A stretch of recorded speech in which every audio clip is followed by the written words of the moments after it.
வணக்கம், welcome to Vaathi vlogs. Today Friday morning routine பார்க்கலாமா? Friday தானாங்க, as usual எல்லார் வீட்லேயும் மாதிரி இங்கேயும் சாம்பார் தான். பட் ஒரு சின்ன டிப்ஸ் என்னென்னா, நான் சாம்பாருக்கு பருப்பு வந்துட்டு டைரெக்டாக குக்கரில் வேக போட மாட்டேங்க. குக்கரில் வேக போடும்போது அது வந்துட்டு பருப்பு ஒரு மாதிரி விழுக்கு விழுக்குன்னு இருக்குதுன்னு சொல்லுவோம்ல, அந்த மாதிரி ஆகிடும். ஸோ நான் இப்போ காமிச்ச மாதிரி குக்கருக்குள்ளே கொஞ்சமாக தண்ணி விட்டுட்டு அதில் ஒரு சின்ன பிளேட் வச்சு இந்த மாதிரி ஒரு சட்டியில் பருப்பு போட்டு தான் வேக வைப்பேன். பருப்பு வேக போடும்போது எல்லார் மாதிரியும் தான் மஞ்சத்தூள், பெருங்காயத்தூள், கொஞ்சம் சீரகம், மிளகு சேர்த்து வேக வச்சுருவேன். சைடிஷ்க்கு பச்சை மொச்சை தான் லைட்டாக ஃப்ரை பண்ணிக்க போகிறேன். இன்றைக்கி லன்ச் மெனு வந்துட்டு பையனுக்கு மட்டும்தாங்க. ஹஸ்பண்ட் வந்துட்டு பிரதோஷன்றதுனால ஈவினிங் தான் வந்து சாப்பிடுவாங்க. எனக்கு இன்றைக்கி ஆஃபீஸில் பார்ட்டி, ஸோ நான் லன்ச் எடுத்துகிட்டு போகிறதில்ல. சாதமும் நாங்கள் எப்போவுமே வடித்து தான் சாப்பிடுவோம். ஆக்சுவலாக எனக்கு குக்கரில் சாதம் வைக்கவே தெரியாதுங்க. குக்கர் வந்துட்டு இந்த மாதிரி பருப்பு வேக போட, பிரியாணி இந்த ஐட்டம் செய்ய தான் யூஸ் பண்ணுவேன். அந்த பக்கம் பருப்பு வேக வச்சோன்னா இந்த மாதிரி இந்த சைடு வந்துட்டு காய்கறியை தனியாக வேக வச்சுக்குவேன் சாம்பாருக்கு தேவையானதை. வுட்டன் சாப்பிங் போர்டு தான் நான் மேக்ஸிமம் யூஸ் பண்ணுறது. அது வாங்கி ஒரு 4 to 5 years ஆச்சு. Still it is in good condition.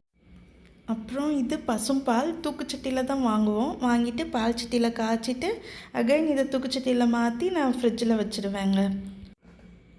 கொஞ்சம் வாஷ் பண்ணுற பாத்திரத்தை குறைக்கலான்னு தான். ஆனாலும் பாருங்கள், சிங்க் ஃபுல்லாக இவ்வளோ பாத்திரம் கிடக்கு. நான் இன்னும் இன்றைக்கி மார்னிங் சமையல் பண்ண பாத்திரம் எதையும் நான் சிங்கில் போடலை. எப்போவுமே பாத்திரம் விளக்குறதுக்கு நான் மேக்ஸிமம் விம் பார் தான் யூஸ் பண்ணுவேன். அதுவும் அந்த 10 ரூபாய் விம் பார் தான். அதுவே எனக்கு ஒரு 1 வீக்குக்கு மேலே வரும். ஒரு மந்த்துக்கு பார்த்தோன்னா ஒரு 4 விம் பார் கிட்ட தான் நம்மளுக்கு ஆகும்.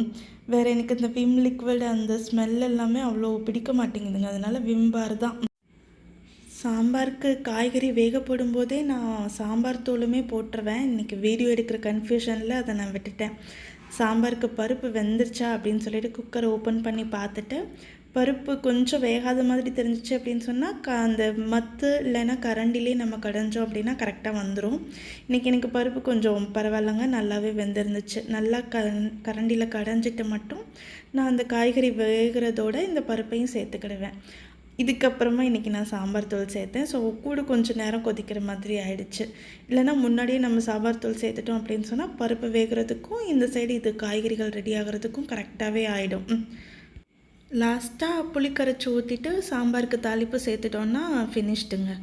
பச்சை மொச்சைக்கு நான் இன்றைக்கி வெறும் மிளகாத்தூள் மட்டும்தான் நான் போட்டு வறுத்துருக்கேன், பையனுக்கு மட்டுன்றதுனால. அதர்வைஸ் நாங்கள் கொஞ்சம் கூட்டு மாதிரி தான் செஞ்சு சாப்பிட்டுக்கிடுவோம். அப்புறம் காலையில் கொஞ்சம் ஏதாவது ஒரு ஜூஸ் ரெகுலராக இருக்கும். இன்றைக்கி மார்னிங் வந்துட்டு ஏபிசி ஜூஸ். ஹஸ்பண்ட் வந்துட்டு பிரதோஷம்னால ஈவினிங் தான் சாப்பிடுவாங்க. ஸோ அவங்களுக்கு இந்த ஜூஸ் கொடுக்காம கட் பண்ணுற அந்த பீட்ரூட் கேரட்டையே ஒரு பாக்ஸில் போட்டு கொடுத்தாச்சு. இடையில சாப்பிட்டுப்பாங்க. இது கூட பொமக்ரேனட்டும் எடுத்துகிட்டு போயிட்டாங்க.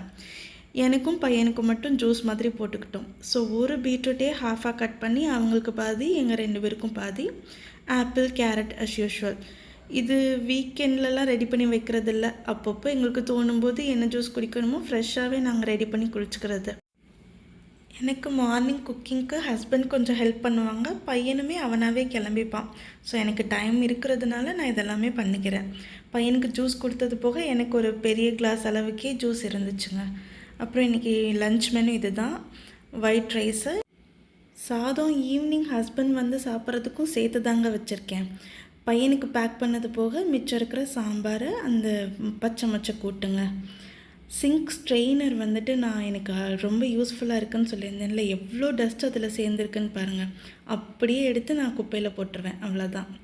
சாப்பிங் போர்டு வந்துட்டு நான் எப்போவுமே ஒரு ஆணியில் மாட்டி தான் தொங்க விட்டு, அப்படி பண்ணும்போது அதுக்கு லைஃப் நிறைய நாள் வரும். அப்புறம் அதை மந்த்லி ஒன்ஸ் வெயிலில் காய வச்சு எடுத்துட்டோன்னா அந்த ஃபங்கஸ் ப்ராப்ளம்லாம் இருக்காதுங்க.